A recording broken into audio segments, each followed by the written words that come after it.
You may want to go ahead and create your own forms from scratch, and in that case you may want to go ahead and add in different fields as you want.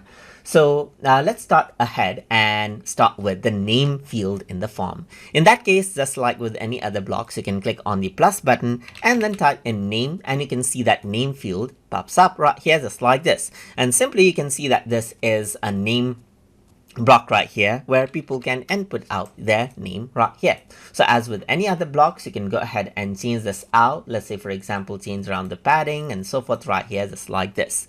You can also go ahead and add in another block right here. And let's say what I want to do right now is add in an email block right here. So if I were to click on email field, then you can see that this is what I have. So now I can simply drag it onto the top, and now I got name and email right here, just like this. So you can see that there's name and email field right here, and you can let the field be required as well.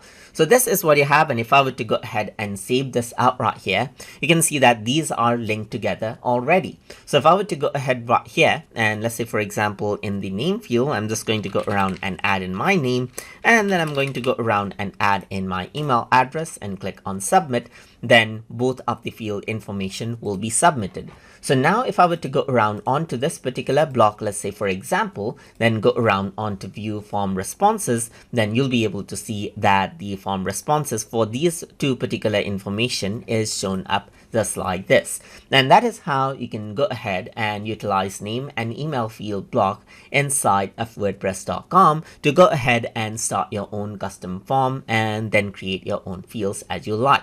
And throughout a few videos, we're going to look at the other elements of creating your manual form, and we are going to work with individual form block as we move along. So I hope you guys learned something as always. And as always, please like, comment, share, and subscribe.